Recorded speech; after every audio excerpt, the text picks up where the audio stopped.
তো সকালবেলা ঘুম থেকে উঠে আমি প্রথমে ডাল চুলায় বসায় দিছি, কারণ মেয়ে ঘুমাইতেছে। মেয়ে ঘুম থেকে উঠাই বলবে আম্মু ভাত দাও, আম্মু ক্ষুধা লাগছে। কিন্তু আমার কোনো তরকারি ছিল না, ভাত ছিল।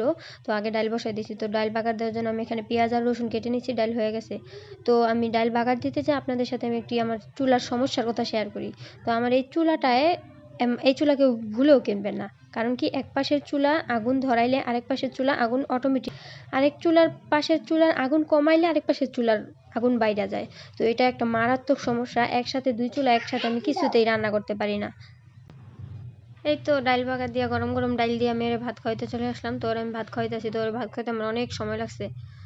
ও ভাত মুখের ভিতরে নিয়ে কম্পিউটার দিকে তাকায় বসে থাকে।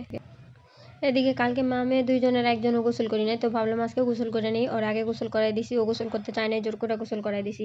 তো গোসল করতে যাই, এটা আমি দেখি আমার যে জামা ভিজা রয়েছে, বেলকুনি নাই, তো যার কারণে জামা কাপড় শুকায় দেরি করে। তো জামাটা চুলার উপরে দিয়ে তা ভাবলাম যে গরুর গোস্ত রান্না করুম, ভাত বসাই দিই, তো গোস্তটারে ধুইয়া রেখে তারপরে যাই। এদিকে আমার ব্লেন্ডার নষ্ট হয়ে যাওয়াতে আমি আদা রসুন 2-3 দিন একসাথে বাইটে রাখি। তো আমি 2-3 দিন আগে আদা রসুন বাইটে রাখছিলাম। তো কালকে 2-3 দিন না, সম্ভবত পরশুদিন বাইটে রাখছিলাম। তো কালকে এতটা সবুজ হয় নাই, আজকে দেখেন আদার বাটি কি সুন্দর সবুজ হয়ে গেছে গা। এখন আমি ভাবলাম যে নষ্ট হয়ে গেছে কিনা, পরে দেখি যে মুখে দিয়ে দেখি নষ্ট হয় নাই, কিন্তু প্রচুর ঝাল হয়ে গেছে। আজান দিয়ে দিছে, এখন তো আর আদা রসুন বাটা আমার পক্ষে সম্ভব না, অনেক লেট হয়ে যাবে। যার কারণে আমি এই আদা রসুন দিয়ে গরুর গোস্ত রান্না বসাই দিলাম। যেহেতু ফ্রিজে ছিল সেহেতু কোনোভাবেই নষ্ট হওয়ার কথাই না।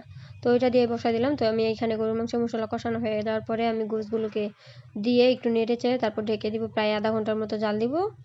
এই তো কষানো মশানো শেষে পানি দিয়ে আলু দিয়ে গোস্ত জাল দিয়ে রান্না করা শেষে আবার আসলাম। এতক্ষণ ভিডিও স্ক্রিপ্ট নিতে পারি নাই, তো আমার কাজ ছিল, কাজ করছি যার কারণে। হুমায়রার বাবা আজকে আসবে না, সে মার্কেটে চলে গেছে। সে মার্কেটে বসে ফোন দিলে মার্কেটে গেলে বসে তাকে খাওয়াই দেয়। তো আমরা মা মেয়ে রান্না শেষে মা মেয়ে খাবার খেয়ে নিলাম।